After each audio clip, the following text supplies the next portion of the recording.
does this classic mean?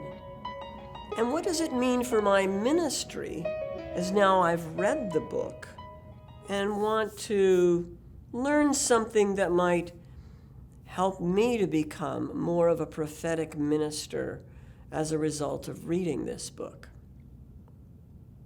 Now remember, I told you that the story of how I got to be editing this version for Sacred Roots was a dinner table.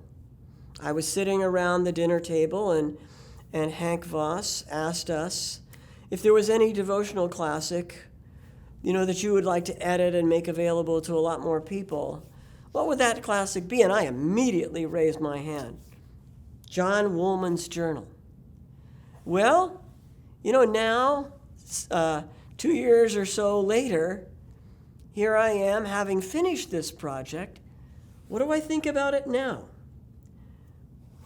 The fact of the matter is, I'm more in love with this book than ever. I just think this is a great, great book. Yeah, there are times when I think that John Woolman can get caught up a little bit in what he calls scruples, being over attentive to little things, or maybe being a little bit legalistic about things. I think he can, actually. But the fact of the matter is, he was totally sold out to Jesus. Jesus was his, following the gospel of Christ, following the voice of the Spirit, was what Woolman was all about. And I guess I'm a bit willing to forgive a little bit of legalism in light of that. I'm inspired by his lifestyle. And then there's this way of handling conflict.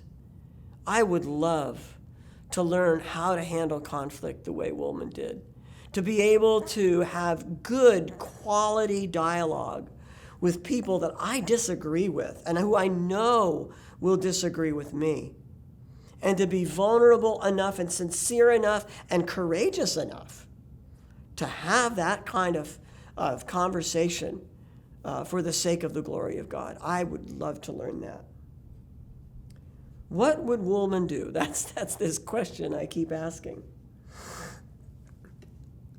I think John Woolman is, for many of us, just a model of how to live when it comes to ministry in the context of conflict. And boy, we could really use something like that today. The Journal of John Woolman opens up a lot of issues, and I think that's one good reason to, when you go from the front to the back, there's these things woven throughout, but things like integrity and love of the least of the creatures and a sensitivity to the oppressed and being embedded in a body of Christ, and then the solidarity with those who suffer, and listening to the voice of the Spirit and attending to how we voice God's voice. That's incredible to think about. Not just, I got a word I need to deliver, but the sensitivity to how to grow in that. That is really powerful. But more than all that, I think that after absorbing this book, our ministries will just be changed. We move beyond just the contemplative, which is the learning of waiting for the Spirit, the learning of being still, and then the movement from the charismatic, which is being able to sense the Spirit and follow through, that God might actually use me as a voice, and then the social justice, which is the concern for the oppressed and those kinds of things.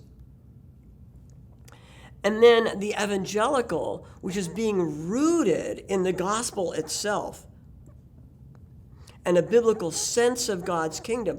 It's not just one of those. It's how to put them all together into a powerful expression of the fullness of God's heart for the fullness of God's kingdom. That is what we don't see very often. And that, I think, is just incredible for today.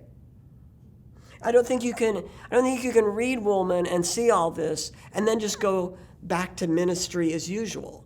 It's just not going to happen. John Woolman understood more than many what it means to operate in prophetic power. Out of the fullness of relationships, like I say, relationship with God and deep, deep personal intimacy, relationship with others in solidarity, relationship with the congregation, with nature. All of this is John Woolman's sense of full relatedness that brings us to a place of prophetic power. Remember that I first read John Woolman's journal as part of a set of volumes of devotional classics. You think, wow, Ending Slavery, you call this a devotional classic? It is.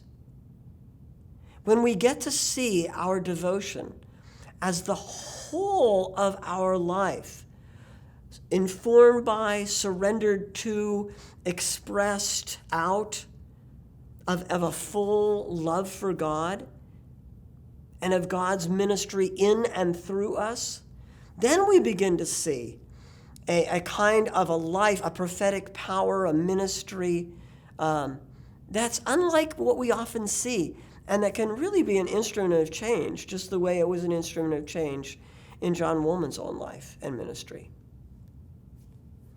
John Woolman must never be understood as an activist. He was first and foremost a Christian. And I think that's what we need to begin to see ourselves.